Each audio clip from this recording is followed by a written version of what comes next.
সবাইকে শুভকামনা জানিয়ে আজকের ভিডিও শুরু করছি। আজ আমরা দেখে নেব কিভাবে পিভিসি ভোটার কার্ড আমরা অর্ডার করব। কারণ পিভিসি ভোটার কার্ডটা আমাদের অনেকেরই প্রয়োজন হচ্ছে। এই কার্ডটা নষ্ট হয় না, আর তাছাড়া আগের অনেকের ভোটার কার্ডের নাম্বারটা চেঞ্জ হয়ে গেছে। বিশেষ করে যাদের ডব্লিউবি দিয়ে নাম্বার আছে তাদের নতুন নতুন নাম্বার হয়েছে। অনেকের আবার বাড়িতে থেকে থেকে ছবিটাও অস্পষ্ট হয়ে গেছে, যে কার্ডটা সত্যিকারের অচল আর চেনা যায় না। এমন অনেক কিছু ঘটনা।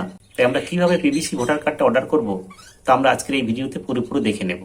তাহলে চলুন আমরা মূল ভিডিওতে চলে যাই। প্রথমেই আমরা ভোটার পোর্টালে চলে আসব।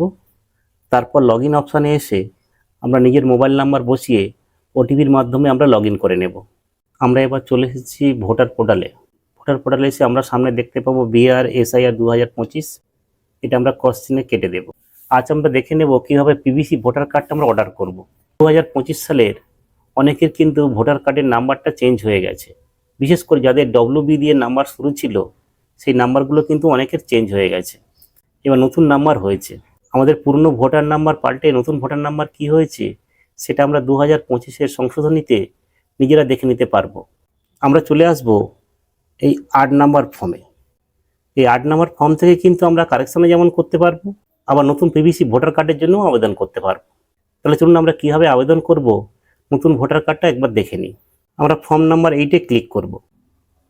আমাদের সামনে কিন্তু একটা পেজ রোলিং হয়ে খুলে যাবে। আমরা কিন্তু এখানে যদি নিজের জন্য করি সেলফে ক্লিক করব, আর অন্যের জন্য করলে আদার্সে ক্লিক করব। আমরা আদার্সে ক্লিক করব। আদার্সে ক্লিক করার পর আমরা তার ভোটার কার্ডের নাম্বারটা বসিয়ে দেব। ভোটার কার্ডের নাম্বারটা বসানো হয়ে গেলে আমরা সাবমিটে ক্লিক করব। সাবমিটে ক্লিক করার সঙ্গে সঙ্গে আমাদের এখানে ক্যান্ডিডেটের নাম চলে আসবে। এটা আমরা দেখে নেওয়ার পর আমরা এই ওকেতে ক্লিক করব। ওকেতে ক্লিক করার সঙ্গে সঙ্গে আমাদের সামনে কিন্তু 4টে অপশান চলে আসবে। আমরা যেহেতু ভোটার কার্ডের কোনো কিছু পরিবর্তন করব না, শুধু পিভিসি ভোটার কার্ডটা অর্ডার করব, তাই জন্য কিন্তু আমরা 3 নাম্বার ঘরে চলে আসব।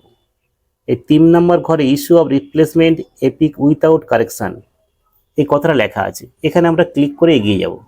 এখানে ক্লিক করার সঙ্গে সঙ্গে আমাদের সামনে কিন্তু একটা ফর্ম খুলে যাবে। কিন্তু এখানে প্রথমেই দেখে নেব যে আমাদের স্টেট লেখা থাকবে, ডিস্ট্রিক্ট লেখা থাকবে, আমাদের অ্যাসেম্বলি লেখা থাকবে। এটাকে নেক্সট করে এগিয়ে যাব। নেক্সট করার সঙ্গে সঙ্গে এখানে কিন্তু অ্যাপ্লিকেন্টের নাম দেখাবে, এপিক নাম্বার দেখাবে। আমরা এখানে তার আধার নাম্বারটা বসিয়ে দেব, আর তার মোবাইল নাম্বারটা এখানে বসিয়ে দেব। আধার নাম্বার আর মোবাইল নাম্বার বসানো হয়ে গেলে আমরা কিন্তু নেক্সটে ক্লিক করব। নেক্সটে ক্লিক করার সঙ্গে সঙ্গে আমরা কিন্তু এই পেজে চলে আসব। এখানে আমরা কয়েকটা জিনিস দেখে নেব কি কি কারণে কিন্তু আমরা আমাদের পিভিসি কার্ডটা অর্ডার করব। যদি আমাদের কার্ডটা হারিয়ে যায় তাহলে কিন্তু এখানে আমরা ক্লিক করব। Destroyed due to reason behind control like flood, fire, other natural disaster etcetera. যদি আমাদের প্রাকৃতিক দুর্যোগে কিংবা আগুনে কিংবা বন্যাতে ক্ষতিগ্রস্ত হয় তাহলে কিন্তু আমরা আমাদের পিভিসি কার্ডটার জন্য অর্ডার করতে পারবো। আর শেষকালে আছে মাল্টিলেটেড। এটা আমাদের কোনো অংশ যদি ক্ষয়ক্ষতি হয়ে যায় বা আমাদের এটা নষ্ট হয়ে যায় অন্য কোনো কারণ দেখিয়ে, তাহলে কিন্তু আমরা সেটাকে নতুন করে অর্ডার করতে পারবো। এগুলোর জন্য কিন্তু আমাদের এফআইআর করতে হবে। কিন্তু লাস্টের অপশানটাতে মাল্টিলেটেডের জন্য কিন্তু আমাদের পুলিশে এফআইআর করতে হবে না। আমরা এই অপশানটা সিলেক্ট করে এগিয়ে যাব।